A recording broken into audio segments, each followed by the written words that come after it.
Welcome to Savi movie review. ఈ రోజు నేను రివ్యూ చేసే సినిమా పేరు జతగాడు. విడుదలైన తేదీ సెప్టెంబర్ 17, 1981. యాక్టర్స్ వచ్చేసి నటశేఖర కృష్ణ, జయప్రద, గుమ్మడి తదితరులు. కొన్ని పాత సినిమాలు చూస్తే ఆ సినిమాల్లో విలన్స్ అంటూ పెద్దగా ఎవరు ఉండరు. మంచి చెడుని అర్థమయ్యేలా మనుషులు తమ నడవడికలతో చూపిస్తూ ఉంటారు.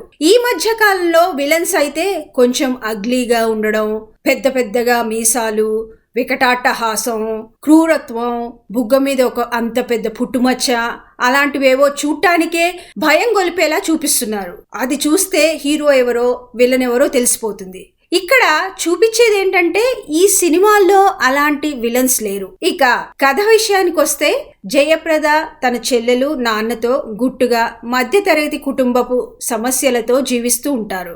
నాగభూషణం కంపెనీలో గుమ్మడి పనిచేస్తుంటాడు. గుమ్మడి సహాయంతో ఒకానొకప్పుడు నాగభూషణం ఒక పెద్ద కంపెనీకి ఓనర్ అవుతాడు. కృష్ణ గుమ్మడికి దూరపు బంధువు. ఉద్యోగం కోసమని వీళ్ళింట్లో అతిథిలా దిగుతాడు. ఇక అది ఒక మధ్య తరగతి కుటుంబం. అందులో ఒక కొత్త అతిథి. అతను ఎప్పుడు వెళ్తాడో కూడా తెలియదు.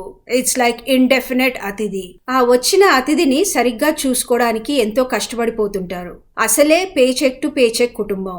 ఇంట్లో ఒక్కరు ఎక్కువయ్యేసరికి అదనపు ఖర్చులు దాంతో సతమతం అవుతూ ఉంటారు. ఇక కట్ చేస్తే కృష్ణ జయప్రద ప్రేమించుకుంటారు. కానీ నాగభూషణానికి ఒకే ఒక్క కూతురు. ఆవిడకి మగాళ్ళంటే పడదు.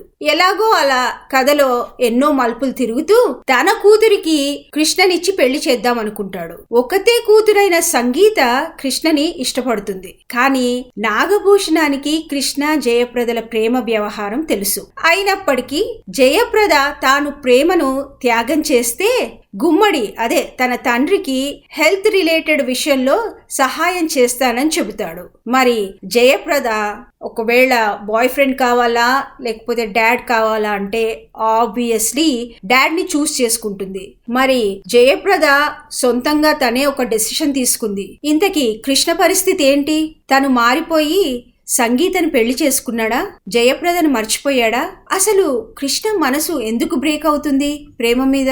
మరి జయప్రద అనుకోకుండా ఎందుకు ఆత్మహత్య ప్రయత్నం చేస్తుంది? ఇవన్నీ తెలుసుకోవాలంటే మీరు సినిమా చూడాల్సిందే. నాకు ఈ సినిమాలో నచ్చినవి మధ్యతరగతి జీవితాలు, పరువు ప్రతిష్ట ప్రాణంగా చూసుకోవడం బాగా చూపించారు. ఇందులో ఒక couple of super hit songs ఉన్నాయి. అన్నదాత సుఖీ భవ, ఆత్మబంధు సుఖీ భవ, ఈ పాట ఒకటి. ఇంకొకటి మల్లె పువ్వు మాటలాడే, బంతి పువ్వు పాట పాడే. అసలు ఆ కాలంలో హీరోయిన్స్ అలా నవ్వుతారేమో అనుకున్నాను. కానీ సింగర్స్ కి మాత్రం హ్యాట్స్ ఆఫ్. బికాజ్ అసలు స్క్రీన్ మీద కనపడకుండా అంత మంచి సాంగ్స్ పాడతారు. సో నా పాట విని బెదిరిపోయారేమో. Definitely it's time for you to listen to songs too. ఇక ఈ సినిమాకి నా రేటింగ్ వచ్చేసి 3/5. ప్రెడిక్టబుల్ స్టోరీ, ఫైట్స్, ఫ్యాక్షన్స్ అంటూ ఏమీ ఉండవు. మొత్తానికి కథ ఎలా సుఖాంతమైందో చూస్తే ఇలాంటి స్మూత్ సినిమాలు కొన్ని వస్తే బాగుండనిపిస్తుంది. వీలుంటే చూసేయండి. ఇక ఇంకోసారి మరో సినిమాతో మీ ముందుకు వస్తాను. వింటూనే ఉండండి Savi movie review. Mind Media, the voice of India.